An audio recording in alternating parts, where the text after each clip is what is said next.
नमस्कार, मैं जय निवास। जैसा कि आपके स्क्रीन पर मैं दिख रहा हूं और एक और शख्सियत दिख रहे हैं और पीछे इतना सुंदर एक होर्डिंग, एक बोर्ड बनाया गया, बैकग्राउंड बनाया गया और बोर्ड पे लिखा गया है बिहार विधानसभा चुनाव आर्थिक मुख्यधारा यात्रा और तरह तरह के कई कुपोषण, अशिक्षित और बिहार के लोगों को ऐसे ऐसे फोटो दिखाए गए हैं जो आज का जीवंत उदाहरण प्रस्तुत करता है कि बिहार वाकई में विकास के लिए बाट जो रहा है। उस बीच बिहार के विकास के लिए बिहारी बाबू नाम से बिहारी हैं और ये चाहते हैं कि किसी पार्टी के साथ मिलकर कुछ ऐसा करा जाए कि आने वाले समय चुनाव में कुछ विजेता बने और विधानसभा में अपनी बात रखे बिहार के लोगों के, बिहार के आबादी के और बिहार के निवासियों के कल्याण के लिए हम कुछ कर पाए। इसी कड़ी में हम आपसे बातचीत करेंगे, आप देखते रहिए।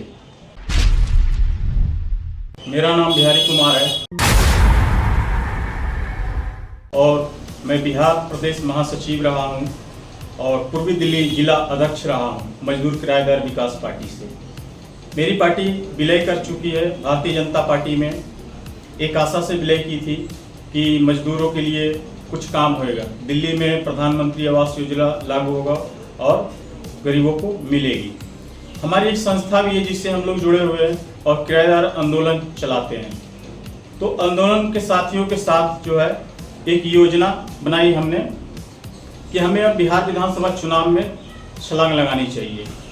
तो हमने नाम दिया ये यात्रा का, आर्थिक मुख्यधारा यात्रा, जिसमें हम प्रधानमंत्री से इस यात्रा के माध्यम से अपील करेंगे कि जो भी प्रदेश में, अलग अलग प्रदेशों में बिहार के लोग जो बसे हुए हैं, मेहनत मजदूरी कर रहे हैं, उन्होंने देखा कि लॉकडाउन में किस तरीके से गिरते पड़ते रोड पे अपने घर जाने पे मजबूर हुए। 5 साल बीत जाने के बाद भी जो है निराशा लगी है यहाँ, क्योंकि अभी तक कोई इस पर काम नहीं हुआ है, किसी भी पार्टी का ध्यान नहीं है इस पर। इसीलिए हम जो है एक अपील करने जा रहे हैं अपनी योजना के तहत, यात्रा के तहत, और हम प्रधानमंत्री के सामने वो सारी समस्याएं रखेंगे जो हम प्रवासियों को है। और इस यात्रा के माध्यम से जो है एक पार्टी के तहत जो है हम चलाएंगे। जैसी हमारे पार्टी के सहमति बनती है उसके बाद जो है इस योजना। Times production, media, films, wedding and events, Delhi NCR और ऑल इंडिया। व्हाट्सएप 9991185532।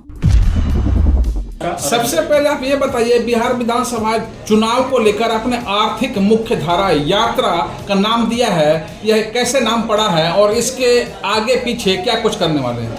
जैसे आर्थिक मुख्यधारा यात्रा जो है, इसमें यह दर्शाता है कि जो व्यक्ति एक उनका आय होता है या कोई अपना व्यवसाय करते हैं या बैंकों से लेन देन होता है उनका, वो आर्थिक मुख्य धारा में शामिल होते हैं। जो मजदूर है, जिनका कोई नियमित आय नहीं है, उनका कोई वेतन नहीं है, वो आर्थिक मुख्यधारा में शामिल नहीं है। तो यही अपील है प्रधानमंत्री से कि आर्थिक मुख्यधारा में शामिल किया जाए, जिसके लिए प्रधानमंत्री योजना बनाएंगे कि इनको कैसे इनकी साक्षरता को बढ़ानी है, कैसे इनके जो है स्किल को बढ़ाना है, ताकि ये मुख्यधारा में शामिल हो सके। बिहार चुनाव को लेकर आपके पास क्या कुछ मुद्दे हैं, क्या एजेंडा है जो बीजेपी के साथ मिलकर आप आगे बढ़ाएंगे? जैसे कि हम ये कह रहे हैं, हमारे पास एजेंडा ये है कि जो बिहार के लोग अलग अलग प्रदेश में बसे हुए हैं, उनके लिए हम काम करवाएंगे। वहाँ के हर घर से कोई ना कोई व्यक्ति प्रदेश में बसा हुआ है, जिनके लिए हमें बोलना है, योजना बनानी है पार्टी के माध्यम से, और हम प्रत्याशी उतारेंगे पार्टी के माध्यम से, और वो प्रत्याशी विधायक बन के सदन में जाएंगे और वो सरकार से एक कानून बनवाएंगे, योजना बनवाएंगे, ताकि अलग अलग राज्यों में रह रहे प्रवासियों को उन्हें मुख्यधारा से जोड़ा जाए, उन्हें बुनियादी सुविधा मिले, उनके आवास की व्यवस्था किया जाए। अब तक जो बिहार में शासन बहुत लोगों का रहा है, लेकिन फिलहाल देखा जाए तो नीतीश साल कई पंचवर्षीय योजना के तहत शासन कर रहे हैं, उनका शासनकाल कैसा है? देखिए, जो नीतीश सरकार है वहाँ पे, वो पिछली सरकार से बेहतर सरकार मानते हैं हम। ठीक है, उन्होंने जो भी अपने स्तर पे काम किए हैं वो ठीक किए हैं, लेकिन ये जो प्रवासी जो अलग अलग राज्यों में बसे हुए हैं इनके साथ भेदभाव हो रहा है। जैसे कि अभी हमारे देश में 16वीं जनगणना अधिसूचना जारी हुआ है, जिसमें हमारे समाज में कुछ ऐसे लोग हैं जिन्हें जनगणना करने से रोकते हैं, मजदूरों के उनके गणने से रोकते हैं, उनकी जानकारी देने से रोकते हैं। यही कारण है कि वो मुख्य धारा में, आर्थिक मुख्यधारा में जुड़ने से वंचित रह जाते हैं। सरकार उनके लिए योजना नहीं बना पाती है और जो है उनके लिए रिकॉर्ड नहीं रख पाती है कि कौन कितना कहाँ है, कौन बेरोजगार हैं, कौन अशिक्षित हैं, किनके पास रोजगार नहीं है। तो इसीलिए जो है हमने ये तैयारी किया है।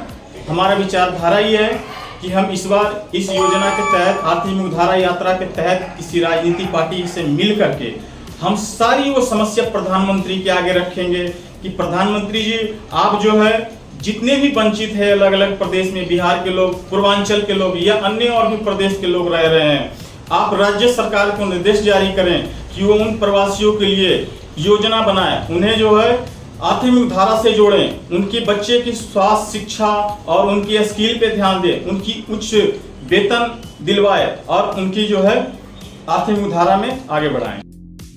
अगर एजेंडा की बात करें तो बाय द वे आप शासन में आ जाते हैं तो बिहार के कल्याण के लिए, विकास के लिए आपके पास एजेंडा क्या क्या है? जैसे हमारी पार्टी तय करेगी, जो राष्ट्रीय अध्यक्ष हैं वो योजना बनाएंगे, लेकिन हमारा विचारधारा ये है कि सबसे पहले जो है उस पर साक्षरता पे काम किया जाएगा, शिक्षा और स्किल पे काम किया जाएगा। अगर हम शिक्षा पे काम कर दें, हर व्यक्ति को शिक्षित कर दें, बच्चों से ज्यादा जरूरत है जो वंचित रह गए हैं शिक्षा से, वो बड़ों के लिए सबसे पहले हम शिक्षा की व्यवस्था करेंगे, तभी हमारा बिहार विकास कर सकता है। आपको क्या लगता है कि आज़ादी से अब तक किसी ने इस ओर ध्यान नहीं दिया, और दिया है तो कितना?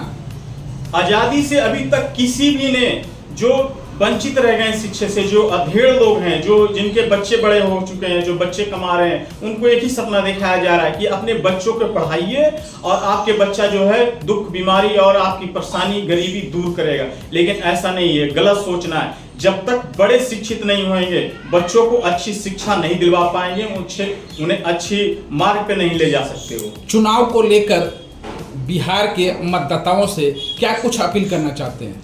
हम बिहार के मतदाताओं से ही कहना चाहते हैं कि आप एक बार जो है अपने दिल से समझिए कि हमारे क्षेत्र में जो लोग आए हुए हैं चुनाव के टाइम वोट मांगने के लिए, वो क्या कह रहे हैं, कौन सही है, कौन गलत है।